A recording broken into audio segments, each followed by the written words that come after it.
Olá, boa tarde, Rodrigo, boa tarde, Muito boa público. tarde. Que legal, hoje à tarde nós temos mais uma live do Museu de Arqueologia. Os nossos convidados já estão chegando aí, estavam aguardando aí, bastante ansiosos por esse momento da chegada do Rodrigo nas nossas lives. Pessoal, o Rodrigo ele é de casa, tá? Da Porque cozinha. porque todos os nossos curadores convidados, né? O Rodrigo não é o curador convidado, ele é o curador do museu junto comigo, né? Então, os de casa sempre ficam um pouquinho para depois. Mas ótimo que estamos aqui. Boa tarde, gente. Que bom que vocês estão chegando aí. Vão curtindo, vão comentando, vão dando seu boa tarde para a gente saber que vocês estão aí ligadinhos com a gente. E num tema hoje que é muito legal sobre o livro de Atos. Então, corre lá e pega o livro de Atos, aí pega a Bíblia, porque hoje, né, o tema da exposição é justamente esse trânsito aí pelo livro de Atos, que é um livro super interessante da gente fazer esse diálogo entre arqueologia, história, Bíblia, porque é um livro que traz muito conteúdo, muita informação contextual da época dos primeiros cristãos. Na live da semana passada, vocês lembram que a gente falou sobre o cristianismo nos primeiros séculos, e eu acho que a de hoje ela vai acabar indo no mesmo sentido aí, porque o tema é muito parecido. Então, boa tarde, Rodrigo, seja bem-vindo. E Muito obrigado, eu fico feliz. E eu acho que fofoca boa é bom fazer, viu? Pessoal, olha, a Janaína, ela é uma museóloga, ela tem estudos pela USP, tem estudos doutorais também na área de História da Arte, e o trabalho que ela faz do museu, pelo museu lá do NASP, Museu de Arqueologia do NASP, que está aguardando a visita de vocês assim que acabar a pandemia, tá? As, as, as, as publicações que nós temos aqui, as exibições virtuais que nós temos, não são nada perto daquela que você pode ver ao vivo e a cores. Então, assim que acabar essa pandemia, vá conhecer o museu. Mas é muito interessante o trabalho que ela coordena ali, de organização, de tudo. Quando eu chego ali no cofre, onde a maior parte do nosso arquivo, do nosso acervo está arquivado, eu vejo lá tudo direitinho com a etiqueta. Então, acho que é bom vocês saberem disso aí, viu? Eu agradeço muito o trabalho da Janaína, ela, que eu viajo muito, quem realmente coloca a mão na massa para catalogar as peças, arrumar, higienizar e tudo mais, é ela, viu? Então, acho que esse mérito é bom que as pessoas saibam que você tem. mas esse é o papel, né? Museólogo e arqueólogo têm que trabalharem juntos, né? Com E essa é certeza. a nossa parte. Rodrigo, entrando no tema de hoje, livro de Atos. Gente, o Rodrigo vai ser um pouquinho mais cedo hoje, né? A nossa live não vai ser assim 1 hora, porque ele tem uma emergência aí que ele vai precisar atender. Então, vamos aproveitar aí esses minutos iniciais aí para ele falar um pouquinho para a gente do livro de Atos. Livro de Atos escrito por Lucas para Teófilo, é isso, Rodrigo? Exatamente. Inclusive, existe uma opinião, e eu sou partidário dessa opinião, porque o meu primeiro doutorado não foi em arqueologia, foi em teologia bíblica, mas eu estudei o texto grego do Evangelho de Lucas, ou seja, do mesmo autor do livro de Atos. E você sabe que na tese ou na dissertação você coloca uma informação, mas você lê 1000 páginas para escrever uma linha. E tem muita coisa que nem sai na dissertação propriamente dita, ou na tese, no caso do doutorado, mas que a gente vai descobrindo. E uma das coisas que eu descobri, cada dia que passa eu estou mais afeito a ela, é uma hipótese que nós trabalhamos, que o livro de Atos, na verdade, foi um dossiê jurídico feito para a defesa de Paulo em Roma. Inclusive, tem um momento aí, eu não sei que momento a gente pode mostrar, Janaína, que eu sei que nós temos no museu algumas peças, alguns instrumentos de medicina da época romana. E esses instrumentos eram instrumentos normais daquela época. E realmente, de fato, Lucas, que é chamado de o amado médico, ele passou para a história do cristianismo como sendo o doutor Lucas médico.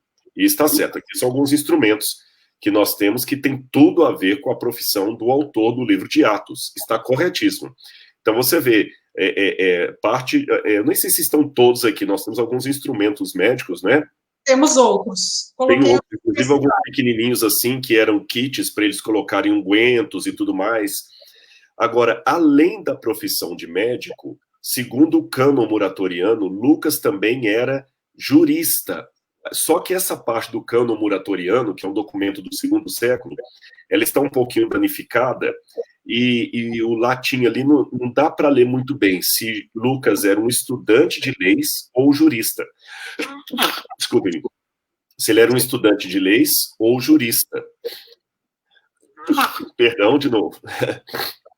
Se ele for um jurista, chama minha atenção que a estrutura do livro de Atos, seguindo a sequência do Evangelho de Lucas, é uma estrutura de um dossiê jurídico daqueles que eram apresentados no tribunal para a defesa de alguém. Então, você nota que o livro de Atos ele é muito bem escrito, com detalhes, datas, nomes técnicos, nomes que até por algum tempo alguns críticos achavam que o livro de Atos tinha errado. Tem nomes que ele usa lá, chama o procônsul. Não era procônsul, depois foram ver numa descoberta arqueológica, o nome correto era procônsul, ou seja, ele é exímio nos detalhes técnicos, dos títulos técnicos que usam para cada um, nas datas, na forma de colocar os diálogos. O início fala, chama a Teófilo de excelentíssimo, que é um pronome de tratamento para quem trabalha no tribunal. Ele é muito exímio, é uma obra muito bem escrita. Porém, o final do livro de Atos é um final feito às pressas. Parece que começou de maneira muito minuciosa, depois começou quase como um rascunho, terminou quase como um rascunho. E, se você olhar bem, chama-se Atos dos Apóstolos, mas, a rigor, é um título errado. Porque o livro não fala nada de Bartolomeu, não fala nada sobre Tomé, não fala nada sobre o Matias, que depois foi substituir Judas. Ele menciona um pouco Pedro, fala um pouquinho de Tiago, mas 90% do texto são atos de Paulo. São atos de Paulo. Então a gente deduz que esse material foi escrito por Lucas para servir de defesa de Paulo perante o tribunal de Nero César. E ao final do livro de Lucas, como Paulo estava já em prisão, já tinha saído da prisão domiciliar e já estava agora aguardando para comparecer perante ele. Então o livro teve que ser terminado às pressas. E você vê que o livro é terminado às pressas com uma situação inconclusa. Paulo aguardando o julgamento dele perante César. E não fala o que aconteceu. Então a gente deduz que ele fez para a defesa, mas como o prazo talvez estava esgotando, ele terminou daquele jeito, entregou, só que, infelizmente, Paulo é decapitado, é morto, ele não consegue convencer o tribunal da sua inocência, mas aquele dossiê acabou por ser inspirado por Deus, fazendo parte do cânon das Escrituras. Sim, que interessante. E a gente percebe que nesse relato dele, boa parte do livro sobre Paulo, ele vai trazendo aí informações sobre lugares, informações também sobre a política de Roma, os seus imperadores, e também sobre a cultura, né? Quando ele fala, por exemplo, de Éfeso, do templo de Éfeso, a passagem de Paulo por ali, a passagem por Rhodes, que você coloca na sua exposição. Então, a gente vê que é um livro que, historicamente, ele traz muitas informações que podem agora serem cruzadas aí, né? Bíblia, arqueologia, história, e a gente começa a compreender aí o contexto desses primeiros cristãos, né? Para além de Paulo, né? O personagem quase que principal do livro. Exatamente. Inclusive, você falou aí dos detalhes culturais, geográficos. Há uma história muito interessante envolvendo o livro de Atos dos Apóstolos e um especialista em história clássica do Mediterrâneo chamado William Ramsay. Ele era um dos maiores especialistas em Roma que havia na Inglaterra. Tanto que ele ganhou da Inglaterra, da rainha, o título de Sir William Ramsay. E ele era completamente cético em relação à historicidade da Bíblia Sagrada, e especialmente o livro de Lucas. Ele estudou Lucas, estudou o livro de Atos, e ele era completamente cético. Imagine, o maior especialista em história romana da Inglaterra naquela época. Professor de Cambridge. Então, ele assim, muitas pessoas falam, mas o que você tem a dizer da Bíblia? O que você tem a dizer de Paulo? O que você tem a dizer de Lucas? Ele ficou tão, assim, irritado com um monte de pessoas da área da teologia, fazendo perguntas para ele de coisas que ele sabia que era mito, que ele tirou um sabático da universidade e foi rodar por toda a Ásia Menor, coletando informações de primeira mão para contradizer os escritos de Lucas, especialmente o livro de Atos. E depois que ele fez, exatamente, está aí no painel, depois que ele fez essa visita, ele ficou pasmo. Só num resumo, ele viu que as referências que Lucas faz a 32 países, 54 cidades e 9 ilhas, ele não achou um erro sequer. As referências que Lucas faz a termos técnicos que corrigiram o background que ele mesmo tinha como especialista, é como se, de repente, hoje, o correto seria dizer museólogo, e eu estou falando museologista, e aí alguém fala museólogo e o especialista fala, ele está errado, não existe museólogo, é museologista. Até que alguém descobre lá na frente que o correto é dizer museólogo, porque nós estamos trabalhando com fragmentos de história, e muitas escavações e descobertas foram feitas depois que o William Ramsay estava fazendo a apresentação dele. Eu sei que esse sujeito acabou escrevendo um livro, Paulo Viajante, né? E ele defende a historicidade, ele termina a vida dele, o William Ramsay, defendendo a historicidade da Bíblia a partir do livro de Atos e dos escritos de Lucas. Ele ficou impressionado. Inclusive, Rodrigo, você falando isso, né, a respeito dos critérios com que Lucas escreveu o livro, isso me remete lá no início do Evangelho de Lucas, o capítulo 1, o verso 1, onde ele fala da metodologia que ele empregou. E hoje sempre faz citação a isso nas aulas de história, né, onde ele diz que ele vai tomar depoimento com testemunhas oculares, investigou tudo cuidadosamente, colocou tudo em ordem cronológica, o que demonstra que ele era uma pessoa que realmente tinha bastante conhecimento e capacidade e erudição para desempenhar realmente esse papel na escrita, tanto do Evangelho de Lucas quanto do livro de Atos. Eu vou dar um exemplo. Plutarco, ele era um cidadão grego, mas ele viveu na época em que Roma estava imperando. E havia muita discussão na época do Império Romano se a cultura grega era válida ou não, se era algo para Roma absorver e aplaudir, ou ignorar e ultrapassar e emplacar a cultura latina. Então, Plutarco escreve uma série de livros chamadas Vidas Paralelas.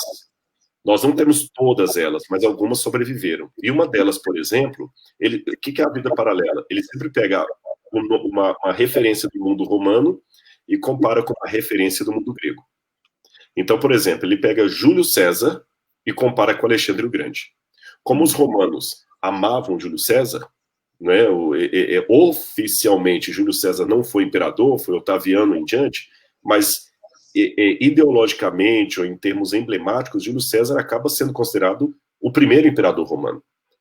Então havia uma idolatria muito grande sobre o César, que principalmente depois que ele morre, que um cometa aparece no céu e eles começaram a interpretar esse cometa como sendo Júlio César deificado e tudo. Então Plutarco escreve as vidas paralelas comparando a vida de Alexandre o Grande com a vida de Júlio César. Como se ele falasse assim, tá vendo? Júlio César é o que é, exatamente sendo Alexandre aquele que ele foi. Então, se você menospreza Alexandre por causa da cultura grega, você está menosprezando alguém igual a César.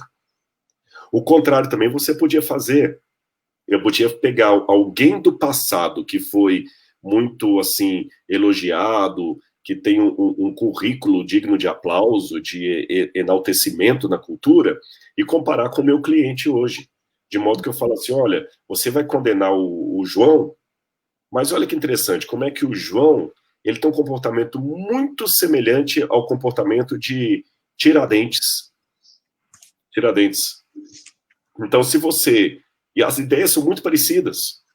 Se você hoje condenar João, você está de novo enforcando Tiradentes. Qual mineiro que ia querer fazer isso?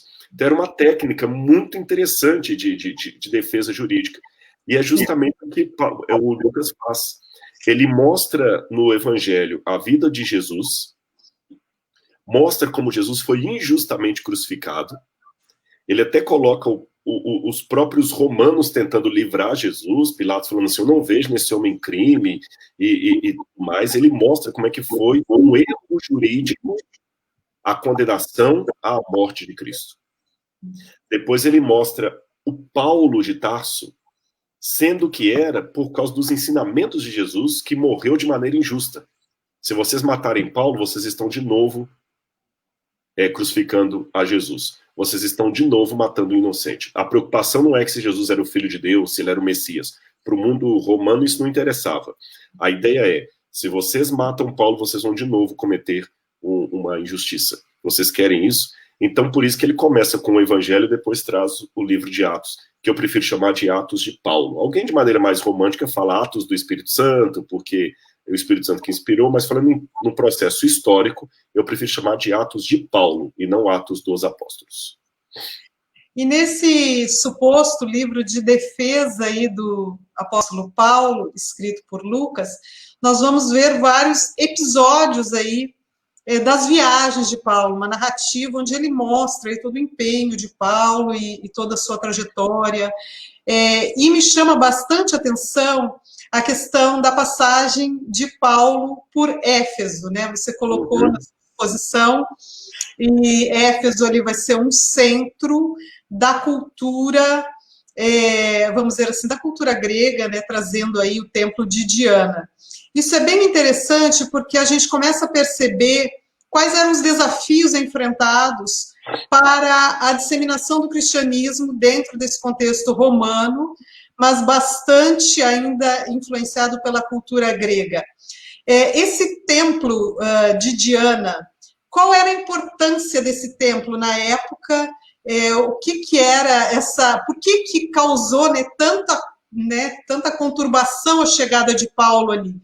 Isso eu acho que é importante a gente pensar nisso. Vou até colocar aqui o slide onde você fala disso. Uhum. Olha, a Diana, ou Artemis, que Diana era o nome que os romanos davam para ela. Artemis, ou Artemisia, era o nome dela em grego. Então, o Artemisium era justamente o templo de Diana. Hoje nós só temos restos dele. Inclusive, algumas estátuas de Diana foram encontradas ali. Depois, até nesse slide, mais à frente, essa foi uma das estátuas de Diana que foram encontradas ali no templo. E nós temos no nosso museu também 2 estátuas de Diana, uma delas nesse formato aqui, que já é o formato mais da época romana, que é a Diana como deusa, mãe de toda aquela região ali. E você tem também a Diana caçadora, porque a Diana tinha 2 versões dela. Tinha a Diana caçadora, que era aquela que protegia os animais, protegia a natureza e protegia também as mulheres em trabalho de parto. Então era uma visão feminina muito grande da divindade. E você tinha uma segunda imagem de Diana, que é essa Diana mãe. Alguns pensam que essas bolas aqui no peito dela seriam seios maternos em lactância, seios lactantes. Outros pensam que seriam ovos, ou seja, de qualquer maneira, uma ideia de fertilidade, natividade, parto, essa coisa toda. O culto à Diana, ele já vem de milênios, e até o fato de fundirem as 2 mães, a Diana como mãe e a Diana como caçadora, já foi um sincretismo que resultou em coisas interessantes. E as pessoas de Éfeso, eles ganharam muita nota com o imperador, porque houve uma vez que Éfeso se rebelou contra Roma, e o resultado não foi bom. Então, agora, o que eles faziam? Eles começaram a promover o culto ao imperador. E o culto à Diana ajudava a sustentar, a alimentar o culto ao imperador. Tanto é que a cidade de Éfeso se tornou uma cidade, uma instância romana ali na Ásia Menor. Ela era uma das guardiãs do culto ao imperador. Então havia uma série de questões políticas, religiosas ali fazendo sentido. E aquele teatro que eu mostrei antes, ele tem capacidade para umas 30 a 40 mil pessoas aproximadamente. E tudo que você vai lendo ali em loco vai batendo com o que Paulo fala. Eu já tive várias vezes em Éfeso, até numa dessas aí eu tenho um relevo que eu tenho uma parede assim, eu acabei esquecendo de colocar essa fotografia, está num canto assim, com a Diana desenhada numa parede. Então ela era a deusa padroeira de Éfeso. É como você chegar em Memphis, lá nos Estados Unidos, e falar do Elvis Presley, sabe? Tudo gravita em nome do sujeito, tudo era em nome de Diana. Quando o Paulo começa a pregar contra a idolatria, que ele ameaça a economia dali, porque alguns ourives ficaram incomodados, e é interessante, eu aprendo várias coisas com o episódio de Paulo. Paulo morou meses e meses e meses ali na cidade de Éfeso, pregou. De todas as cidades da Ásia Menor, foi a cidade onde Paulo permaneceu mais tempo morando ali. Talvez ele tinha até interesse em esticar, porque Éfeso tem uma posição estratégica, ela tinha um porto.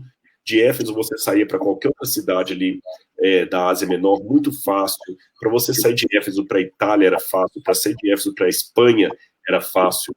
Você descer de Éfeso, pegar o Mediterrâneo ali e voltar para Jerusalém, para Israel, era fácil. Jerusalém não tem porto, você ia até Cesareia Marítima e depois fazia o resto. Era ótima a estratégia. E talvez Paulo até pretendesse ficar ali. E para melhorar a situação, Paulo deveria ter um bom status quo, porque Paulo era um intelectual. Quando ele falava na escola de Tirano, as pessoas começaram ali para ter cursos com Paulo. Paulo deveria passar nas ruas de Éfeso, todo mundo cumprimentando e tudo mais. E de uma hora para outra, quando os fabricantes dessas estátuas se sentiram ameaçados economicamente, conseguiram fazer um complô contra Paulo, que de um dia para o outro, um Paulo que passava na rua e as pessoas cumprimentavam, no outro dia ele tinha uma turba de quase 30 mil pessoas dentro desse estádio, desse teatro, tentando linchá-lo. E quando você está lá, que você vê aquele teatro monstruoso, você fica entendendo, eu fico tentando reviver a situação. Paulo, trancado em casa, e os discípulos de Paulo preocupados ali. Paulo, o pessoal está querendo te bater, estão querendo te matar, é melhor você cair fora. Ele falou, não, eu vou lá no teatro. Aí dois deles falaram, você não vai, que você não sai vivo, deixa que nós vamos. E realmente a turma quase linchou, e eles ficavam gritando em coro, grande a Diana dos Efésios, grande a Diana, porque aquela estátua que está na outra foto, eles acreditavam que ela tinha caído de um raio pronta do céu. E que Diana mesmo tinha escolhido aquele lugar para ser adorada, então essa estátua caiu pronta do céu. Essas coisas todas nos fazem ver como é que o livro de Atos, colocado dentro de um contexto, ele é histórico e, ao mesmo tempo, tirar lições para nós hoje. Nesse mundo midiático, como é fácil você deixar de ser influencer para se tornar uma pessoa odiada por causa de uma frase que você falou, por causa de uma estrutura que você desafiou, por causa de uma coisa que uma galera sentiu que você não foi politicamente correto, e essa galera consegue, ou através de fake news, ou através de ódio, discurso do ódio, apropriação de alguma coisa, criar uma coisa sobre você que você, um dia, é cumprimentado na rua, no outro dia você está no teatro ali com todo mundo querendo te matar. Então, essas coisas todas a gente aprende. Quando vocês têm loco, vendo isso que eu estou descrevendo, as páginas do livro saltam aos olhos assim, você tem uma dimensão maior da coisa. Não foi fácil para Paulo fazer o que ele falou. Hoje é fácil ler as epístolas dele, sentado tomando suco de laranja, fazendo um ano bíblico, ou preparando uma aula de Novo Testamento, mas viver o que ele viveu é para poucos. Que legal, muita gente aí está nos assistindo, nos acompanhando. Boa tarde, gente. Que bom que vocês estão aqui com a gente. Nós ficamos muito felizes de poder compartilhar um pouquinho do nosso acervo, do Museu de Arqueologia, daquilo que nós estamos estudando, fazendo no museu. O museu está sempre trabalhando aí para nós conhecermos mais sobre a história, sobre a Bíblia, sobre a arqueologia. E aí hoje a gente tem o Rodrigo com a gente, falando sobre o livro de Atos, esse livro que traz tanto conteúdo, tanta coisa para a gente estudar aí, e a gente pode ver o quanto a gente pode aprender, né, nesse momento sobre esse episódio, aí, sobre esse período do cristianismo. Rodrigo, eu fico pensando o seguinte, né, quando a gente observa, né, toda essa comoção que aconteceu na passagem dele, a gente pode entender que o cristianismo realmente, vamos dizer assim, ele ganhou uma dimensão através do apóstolo Paulo que poderia representar um perigo, né? Porque se ele fosse meramente ali um pregador que estava chegando na cidade, com alguma coisa nova, né, diferente, não acredito que ele teria sido assim uma ameaça tão grande, né? A gente percebe que, pela maneira como repercutiu, o cristianismo ele estava ganhando uma dimensão maior do que talvez os romanos ali pudessem administrar. Exatamente, e engraçado. até para preparar essa nossa conversa aqui, eu estava relendo a vida de Paulo e tudo mais, e você vê uma pessoa ali determinada. Paulo era um determinado. Numa linha muito rápida, assim, sobre a vida dele, você vê, Paulo nasce em Tarso, consegue uma cidadania romana já como direito de nascimento, uma coisa que era caríssimo, vinha de uma família de elite, estudou. Paulo falava no mínimo, 4 línguas com muita fluência. Paulo certamente falava hebraico muito bem, falava aramaico muito bem, ele falava grego muito bem e falava latim muito bem. Era um poliglota, só isso aí.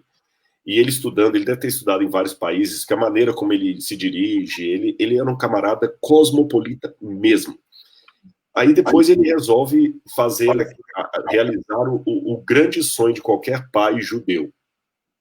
Eu vou ter um filho agora que entra para o partido dos fariseus, resolve mudar-se para Jerusalém e se torna provavelmente o substituto de Gamaliel, o mais alto membro da cadeira do Sinédrio ali. Um jovem promissor, aquele aluno que te dá a satisfação de preparar aula para ele. Se você só te vê ele em sala de aula, você prepara porque ele te desafia, você se vê representada nele ou nela, ou seja, aquele aluno ou aluna que fala assim, puxa vida, amanhã, o dia que eu deixar de ser museóloga daqui, se eu passar a batuta para essa menina ou para esse menino aqui, eu vou sair feliz, porque ela vai fazer bem. Eu tenho orgulho de ter sido professora dela. De repente, de uma hora para outra, ele até desiste de tudo isso para seguir uma religião louca, que era quase um desvio do judaísmo aí. Então você vê que era um Paulo muito determinado. E para piorar, ele perdeu tudo. Ele perdeu os amigos, porque todo mundo ficou decepcionado com ele. E quando ele volta para os cristãos também, ele recebe uma certa frieza, um banho de água fria. Porque Paulo se converte no ano 34, passa 3 anos no deserto da Arábia. Então eu estou falando até o ano 37. Do ano 37, ele só vai a Jerusalém para ter uma breve entrevista com Pedro. Eles o mandam de volta para a região ali da Síria, né, que Tarso, na época, fazia parte da Síria, hoje é Turquia. Aí ele fica lá. A primeira viagem missionária de Paulo vai ser apenas lá pelo ano 49, 50 depois de Cristo. Ou seja, se ele converteu no ano 34, eu estou falando aí de pelo menos 16 anos, se eu estiver certo aqui, né? De 15, 16 anos depois que ele vai fazer a primeira viagem missionária dele. Ficou no ostracismo.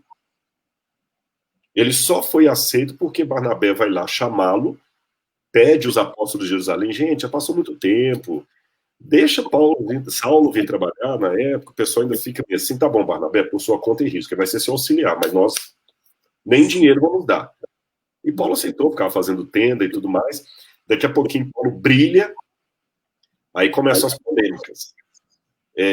A questão da carne sacrificada a ídolo, dos circuncisos, as igrejas que estavam crescendo mais do que qualquer outra, isso dava dor de cotovelo em alguns outros missionários, que a igreja cristã primitiva tinha isso, e para coroar essa cereja indigesta, ele se apresentava nas igrejas como apóstolo, mas ele não era oficialmente reconhecido como apóstolo, o apóstolo era Matias. Ele era o apóstolo do Espírito Santo, mas da igreja foi Matias escolheu errado, a igreja escolheu errado. Então, tem todo aquele celeuma, tem o concílio para ver as questões de Paulo, as igrejas que ele já tinha pregado, Corinto, daqui a pouco até seria interessante mostrar uma foto de Corinto, de algo que nós temos aí. Era uma igreja que tinha muitos problemas, e Paulo foi expulso da sinagoga local ali, acho que do título está a Sinagoga de Corinto, alguma coisa assim. E, inclusive, lá em Corinto, a única prova que nós temos que havia uma sinagoga judaica lá mesmo é uma inscrição que foi encontrada, parcial, ela está aparecendo aí para vocês, e nessa inscrição, para quem sabe ler grego, aqui está parcialmente, tem 3 letras aqui, ó. Gogen, né, que seria sinagoga, né, dos hebreus. Aí você tem aqui, ó, sinagogue, tá vendo aqui, ó? Então você tem essa primeira letra que aparece é o G, seria equivalente ao nosso G. Esse que parece aí um W seria o O. Aqui seria um outro G. E esse que parece um H é o E. Então, sinagoge, que é o final da palavra sinagoga, que é uma palavra feminina. E aqui você tem epsilon, que é o nosso E, o beta, que parece com o nosso B, e um Pzinho, que na verdade é o R. Então deve ser Sinagoge Hebraios. Então isso deveria ficar como título do prédio da sinagoga dos judeus. Não foi encontrada a sinagoga, só isso aí. Então, dessa sinagoga, Paulo foi expulso, e a igreja que ele constituiu ali foi uma igreja que tinha problema de litígio, de embriaguez entre os irmãos, de incesto, promiscuidade, violência doméstica, litígio entre os membros, doutrinas divergentes. Paulo sofreu muito para manter tudo isso aí ao pé da letra. Então, ele sofria a perda de tudo que ele era no judaísmo, sofria a opressão dos de fora, que caíam em cima dele, como no Éfeso, como você falou. Ele sofria, às vezes, a constante desconfiança da igreja, que ainda olhava para ele como um ex-perseguidor. Levantaram questionamentos à teologia dele. E para coroar tudo isso, qual decisão que ele toma? Ele quer apelar para César, quando ele podia ser libertado por Festo ali mesmo, em Cesareia Marítima. Porque ele queria pregar o evangelho para o imperador. Ele sabia que ia morrer. Ele tinha essa consciência. Ele não foi por inocência ou por um erro de estratégia. Ele sabia que ele ia morrer. Mas ele queria ter pelo menos a chance de ter pregado para o imperador. Esse é o apóstolo Paulo. E só esclarecendo para quem chegou na live agora, por que nós estamos falando mais de Paulo, se o tema é Atos dos Apóstolos, foi o que eu justifiquei no início. Na verdade, é Atos de Paulo, porque é um material que gravita em torno da vida de Paulo para defendê-lo, e o Espírito Santo usou isso para nos dar um bom relatório da igreja cristã primitiva.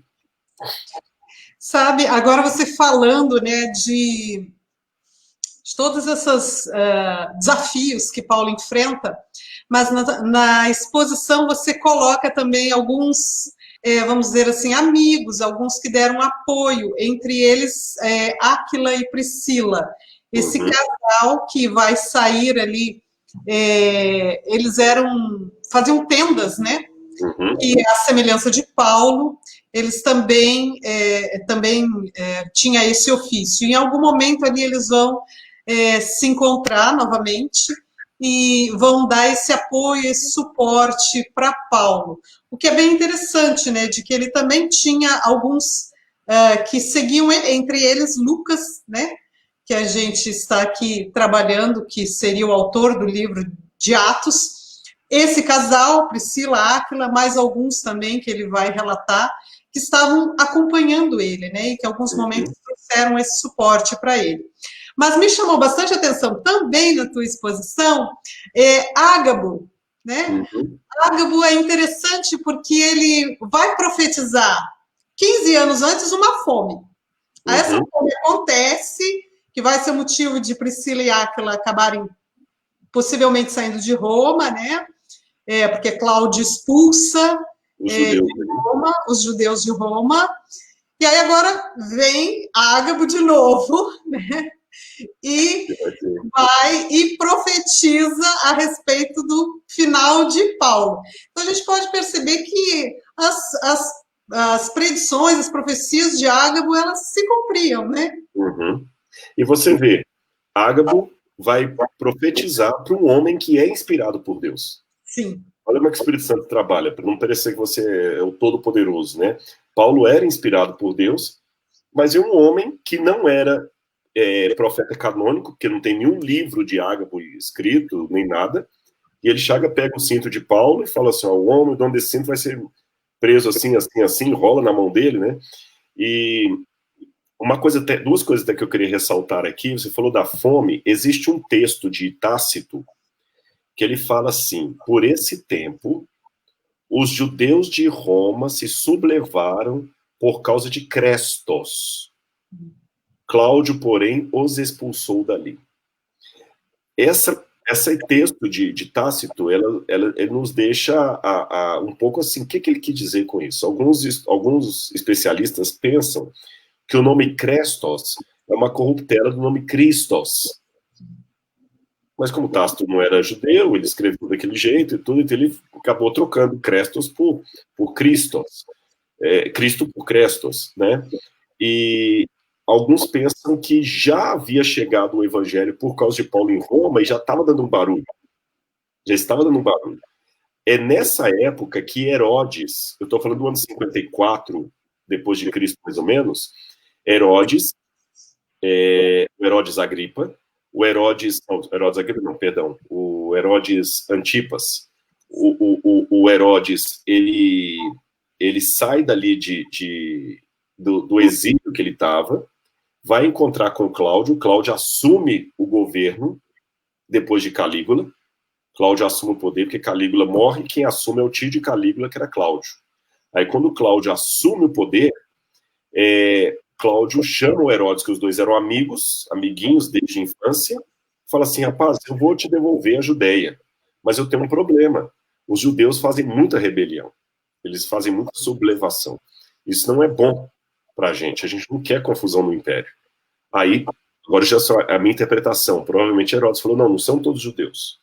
Os que dão problema é aqueles que seguem um tal de Messias. Se você me devolver a Judéia, eu vou persegui-los para você e vou limpar o judaísmo daquela escória. Cláudio aceita, e é provavelmente por isso que começa uma das primeiras perseguições romanas contra os cristãos, onde muitos cristãos são mortos mesmo, são obrigados a sair de Jerusalém, muitos são presos e tudo mais, e os que estavam em Roma são expulsos de lá. É nessa que Priscila e Áquila saem. Agora, tem um achado, Janaína, não sei se você vai encontrar rápido, eu acho que é um dos últimos slides que eu te mandei, que tem uma inscrição, acho que eu não coloquei título, se eu não me engano, de Erasto. Você vai ver uma pedra assim no chão, com umas letras escritas bem abandonadas. As letras estão vazadas. Não é essa, não é. Antes dessa, deixa-me ver... Acho que, deixa eu ver se é essa aí. Não é, pode subir um pouquinho mais. Não é, pode subir, pode continuar subindo, que também não são esses aí, mais um pouquinho. Mais um. Esse aí. Não é esse, perdão. Esse aí. Opa, volta. Próximo. Aqui. Não, esse. Esse aí. É interessante que quando eu guio na Grécia, eu gosto de levar sempre o grupo e eu dou uma aula sobre Corinto, na cidade de Corinto, né? Já tem um lugar que eu gosto ali, é uma das aulas que eu mais gosto de dar, porque eu sento debaixo de uma árvore ali e eu sento numa coluna romana que já fica lá. Então, eu falo assim, gente, é o sonho de consumo de qualquer arqueólogo ou historiador, embora eu não seja historiador. Você sentar numa coluna romana de 2000 anos que estava lá no momento da história que você está narrando. E porque árvore... Rodrigo, porque senão você sentaria nela. É porque eu não estou lá que você senta. É verdade. Até um parênteses aqui para explicar para o pessoal a diferença entre o arqueólogo e o museólogo. O arqueólogo, porque você está muito acostumado a pegar a peça ali na terra suja. Eu tinha uma professora lá em Israel que ela pegava e apunha a língua, assim, porque às vezes sai muito sujo para ver se tem inscrição, apunha a língua mesmo. Eu já tinha uma técnica menos nojenta, eu cuspia assim, fazia um nodinho e passava, né? Porque para eles lá, você usar a garrafinha de água no deserto, no Oriente Médio, é um sacrilégio. Gastar água com isso, né? Não é nessa mentalidade brasileira de varrer a calçada com a mangueira. Então a gente pega as peças e manipula muito assim, mas quando vai para a mão do museólogo, ele já tem todo o tato, pega com luva e tudo mais, e é interessante que às vezes eu pego assim e falo, a professora Janine não pode estar vendo pegar desse jeito aqui, viu, gente? E tudo. E até eu achei interessante que esse dia eu lembrei de você, Janaína, porque eu estava vendo um documentário onde alguém foi visitar a Inglaterra e ver o Códex Sinaítico. O Códex Sinaítico é um dos mais importantes manuscritos bíblicos que nós temos, o Códex Sinaítico. E ela levou o homem do documentário lá no cofre e veio a mulher, colocou assim, ela era arqueóloga, detalhe. Ela pegou com a mão mesmo e foi passando as páginas do Códex Sinaítico com a mão. Falei, gente, se a Janaína ver isso aqui, ela vai ter um infarto, porque a mão tem substâncias que vai soltando, que corrói material e tudo mais. Eu também já tinha colocado uma luva e tudo mais e tal. Mas voltando ao que eu estava dizendo, ali em Corinto é muito gostoso de dar essa aula, porque eu vou lendo tanto o livro de Atos como a Epístola e vou apontando e o pessoal vai fazendo sentido. E quando a gente sai do sítio arqueológico, tem um lugar que você desce, ninguém dá, tá cheio de poeira, tá cheio de mato, tá abandonado. Turista não vai nesse segundo lugar que eu tô falando, porque tá abandonado.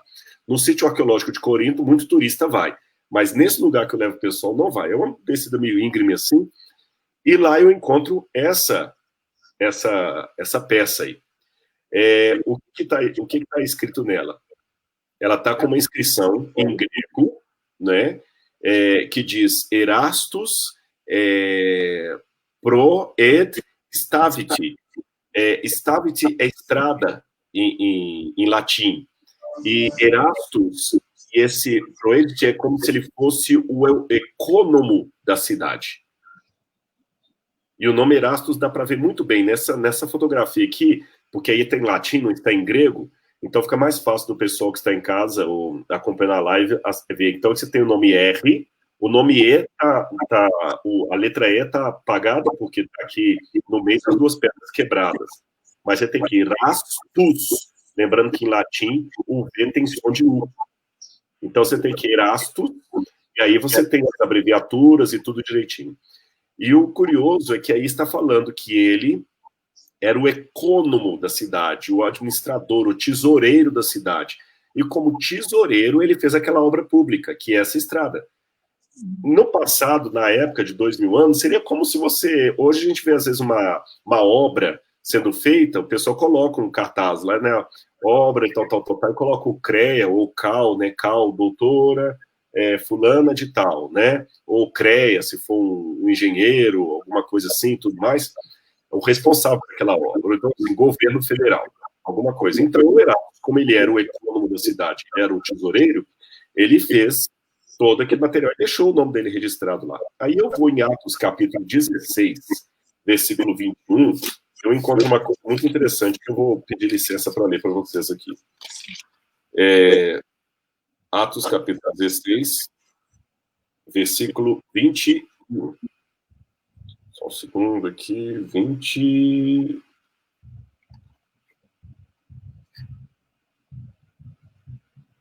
tá aqui, ó. Estes homens...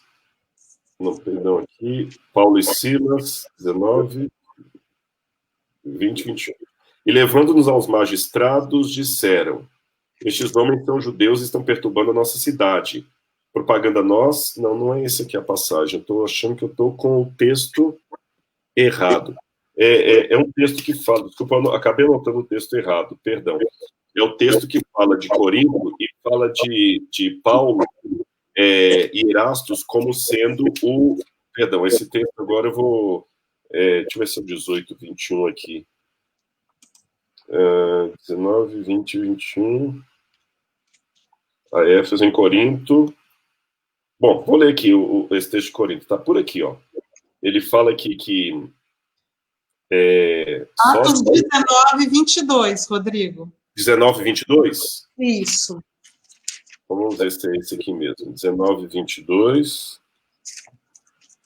Depois dessas coisas, Paulo decidiu partir para Jerusalém, passando pela Macedônia e pela Caia.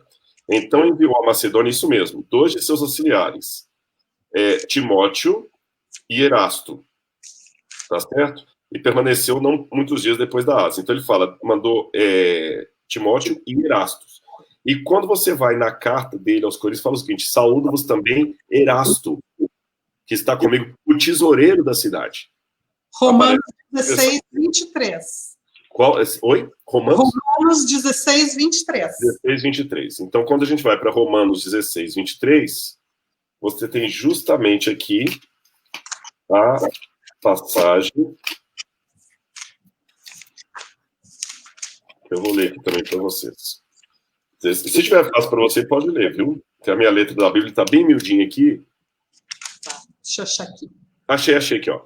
Gaio, cuja hospitalidade... Não, é melhor você ler mesmo, por gentileza. Gaio, cuja hospitalidade eu e toda a igreja desfrutamos, envia-lhes saudações.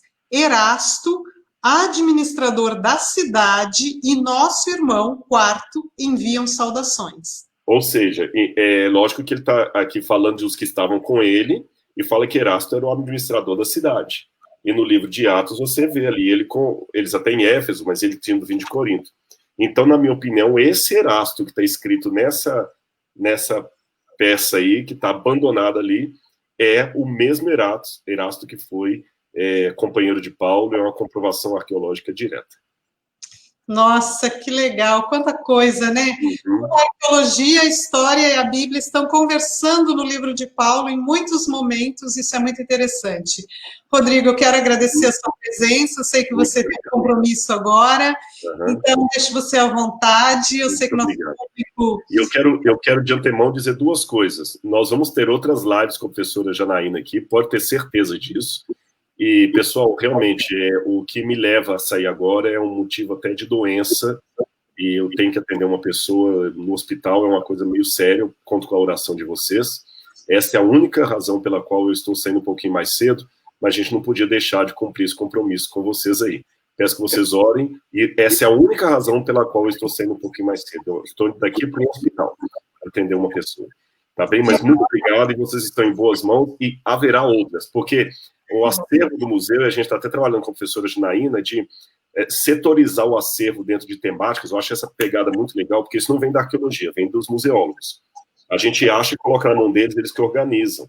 Então, a professora Janaína teve essa ideia de fazer essas lives temáticas, né? O mundo das moedas, e só de moeda, mesmo o professor Milton Torres já falou de moeda, dá para fazer uma série de por exemplo, só com as moedas relacionadas ao Apocalipse. A gente pode pegar assim, as moedas e o Apocalipse. Como é que a moeda me ajuda a entender o Apocalipse? Já estou dando uma dica aqui de uma próxima live que a gente vai fazer aí, viu? A gente pega as imagens e tem muita coisa bacana. Mas, pessoal, muito obrigado a todos vocês. Que Deus abençoe a todos. Janaína, muito obrigado, hein? Tchau, Rodrigo. Tchau, tchau. Um grande abraço. Deus te abençoe. Obrigado. Então, pessoal, nós queremos agradecer a presença de vocês por estarem aí com a gente durante essa live. Não deixem de dar uma olhadinha ali na exposição do Rodrigo, que a gente colocou segunda-feira passada, está ali no Facebook. Ele deixou um conteúdo extra, que eu acabei de mostrar aqui alguns slides para vocês, eu vou deixar também disponibilizado no nosso Facebook. E é bem interessante o quanto essa conversa aí do livro de Atos, com vários objetos, né, arqueológicos, com vários sítios arqueológicos, com vários contextos arqueológicos, e também com a história, o quanto essa conversa aí pode trazer para a gente uma série de conhecimentos, né? O livro de Atos aí que traz aí esse contexto dos primeiros anos do cristianismo, quando ele surge aí dentro do cenário do Império Romano, várias influências aí da cultura grega, como a gente acabou de ver aí, a questão do templo de Diana, né, do culto a Diana, que era extremamente importante, outros episódios que a Bíblia relata aí em Atos 14, a partir do verso 11, onde Paulo é comparado ao deus Mercúrio ao chegar na cidade. Então, nós temos uma estatueta de Mercúrio no nosso acervo, e aí a gente percebe o quanto essa cultura, juntamente, né, com ali dentro do Império Romano, quanto isso vai acabar influenciando bastante esse cenário, esse contexto onde o cristianismo surge. Nós estamos muito felizes com a presença de todos vocês, queremos agradecer muito, que Deus possa abençoar a todos. Semana que vem a gente vai colocar uma outra exposição na segunda-feira. Sábado que vem a gente tem uma nova live aí com um novo tema, eu não vou contar, vou deixar de surpresa para você ficar curioso e entrar lá e não perder a nossa exposição. Curta, compartilhe, comente, a gente fica muito feliz com a presença de todos vocês. A cada semana a gente tem tido mais pessoas assistindo, compartilhando, e isso dá para a gente, né, mais motivação para a gente continuar com esse trabalho. Então, muito, muito obrigada, estamos muito felizes. O Rodrigo vai voltar outras vezes com mais calma, tá bom? E também os nossos convidados aí que nós temos trazido também voltarão em outras oportunidades e teremos novas, tá bom? Então, super beijo, Um abraço aí para todos vocês, tenham uma boa semana e não percam aí, curtam e compartilhem os nossos conteúdos, tá bom? Super beijo para todo mundo, boa semana. Tchau, pessoal.